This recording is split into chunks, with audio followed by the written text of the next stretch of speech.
We have more than one source of problems here. Problems occur when the radicand, because notice we do have a radical, it is an even root, and so this needs to be non-negative. So problems occur when the radicand is negative.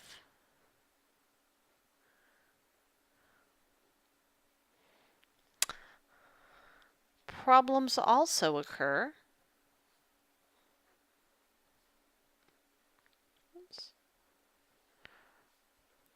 when the denominator is 0.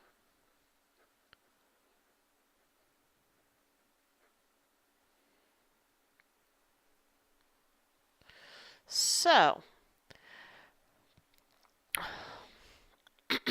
we need to take care of both these problems, or we need to find the domain, keeping in mind both of these sources of problems. First, we find the values that make the radicand non-negative. Remember, we need it to be non-negative. So when we set it up this way, we are finding everything that can be in the domain. So 2x plus 1 is greater than or equal to 0. I subtract 1 from both sides. I divide both sides by 2. And I get x is greater than or equal to negative 1/2. So that is not my entire domain, or I can't be sure that it is, because I haven't considered the problems that might arise from the denominator being 0. But this does give me everything that is in the domain except for what restrictions might come from that. It gives me the restrictions that come from the radicand. Then we find the values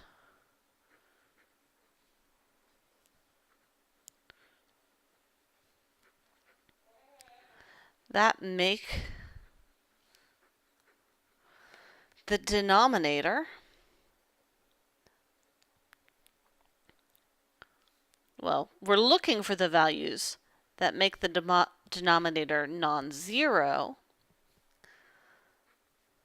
by finding the values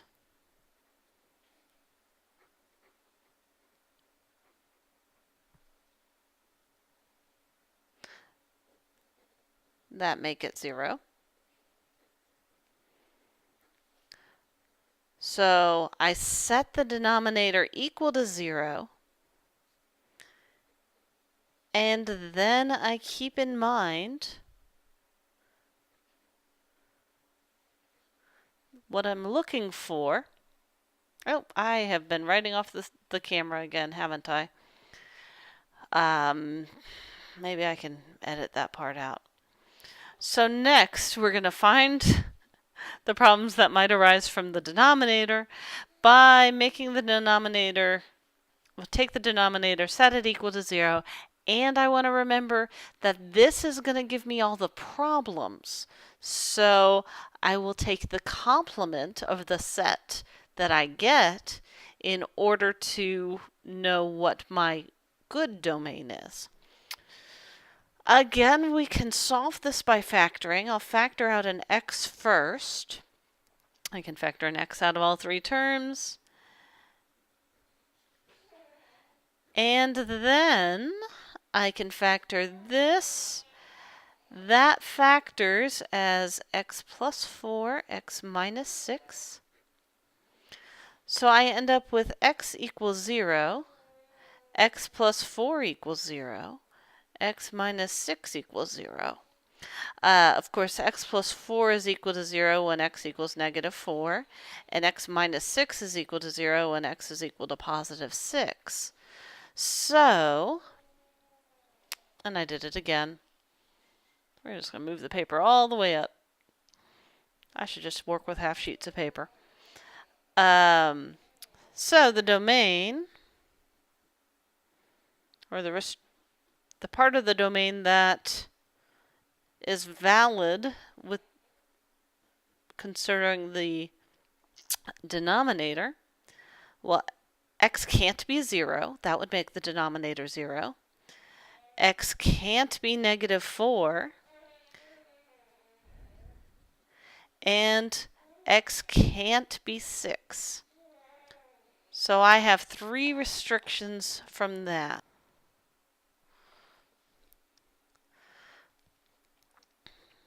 The domain of this function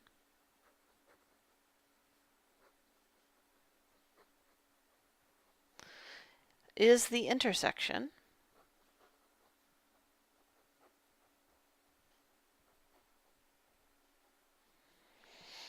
of these two sets.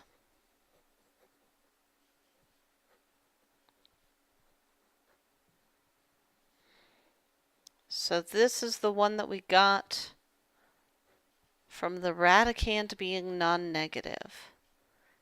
These are all this is the set of numbers for which the radicand is non-negative.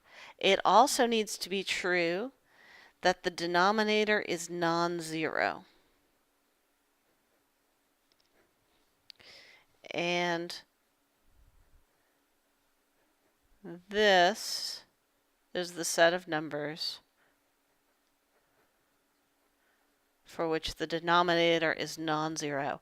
Both of these conditions need to be true. That's why we're taking the intersection. So we're basically looking for where these sets overlap. I can write this as a single set. First, I do need to include this inequality. And in addition to x being greater than or equal to negative 1/2, x can't be equal to 0. Notice that when I'm looking at the possibility of x being equal to negative 4, if x is greater than or equal to negative 1/2, x is automatically not equal to negative 4.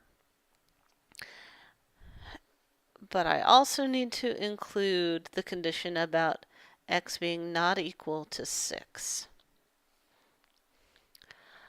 So here is my domain in set builder notation, and that's a perfectly good way to state a domain.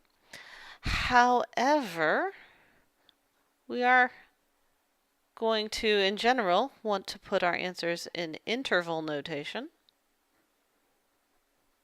We at least want to be able to. So in interval notation, this is so I start, the leftmost thing that I can be is that element of my domain would be this negative 1/2. And negative 1/2 is actually in the domain, so I'll use a square bracket. And then I'm going to think about moving right on the number line until I encounter the first problem. My two problems are 6 and 0. 0 is the one that I'll come to first on the number line. So I'm going to remove 0 from this interval by stopping at 0, not including 0 here. And then my next interval, picking up at 0, but really right after 0, because I'm not including it as this endpoint either. Then I have to still pay attention to the 6. It cannot be 6. And finally, it can be anything greater than 6, So my last interval here is 6 to infinity. Our final example is going to be a function involving a compound fraction. We'll work a little more with these a little later on, but you can have a fraction inside of another fraction. We generally call that a compound fraction. Now you have to be careful that none of the denominators can be equal to 0. So when dealing with a compound fraction,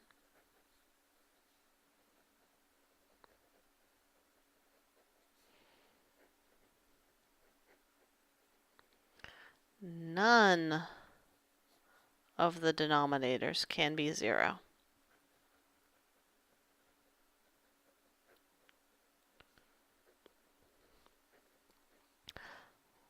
So my little bitty fraction that's in here, 1 over x, the denominator of that can't be 0, which is a nice simple one. X cannot be 0 because that would make the denominator of my little fraction 0. So x does not equal 0. Well, let's say it the way that we have been saying it. X equals 0 is a problem.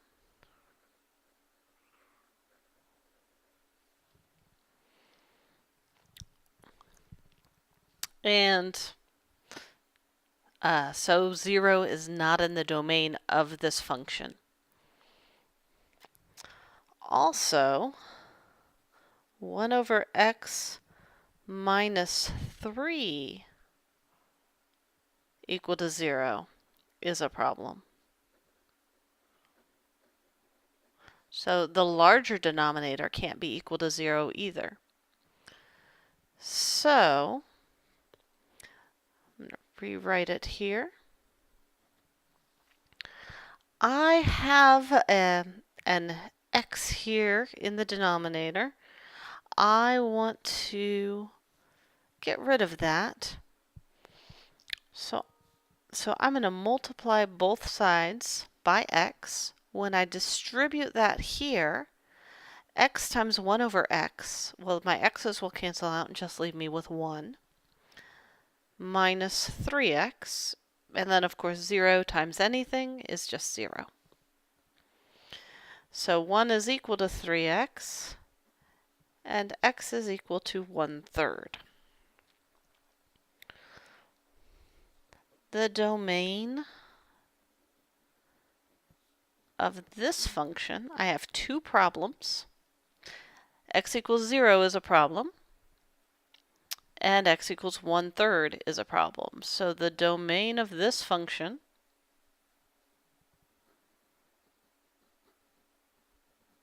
move my paper up some more, is, I'm going to write it in set builder notation first.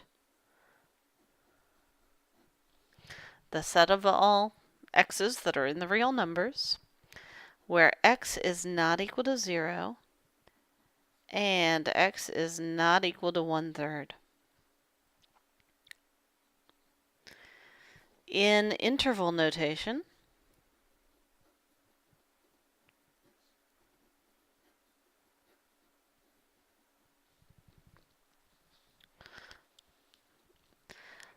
remember we start thinking on the left.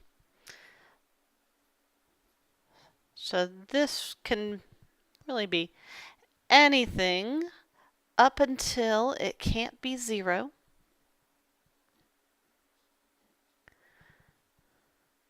And then it can't be 1/3.